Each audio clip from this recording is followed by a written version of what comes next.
Ang hirap, syempre. Yung konting pariyang mapupunta sana sa pambiling bigas sa diesel na napupunta. Kaya nga eh. Siyempre, nagpa-boundary kami.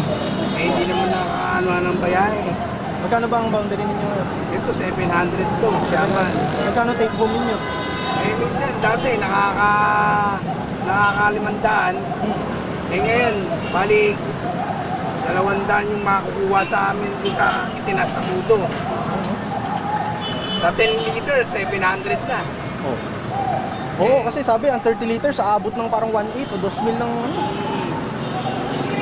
ano ninyo? Sana, matapos na yung gera. Oo. Yun lang naman eh, di ba? Oo, wala tayong wala tayong magagawa. Talagang dami tayo dun. Buong mundo naman talaga, dami dun eh. Oo.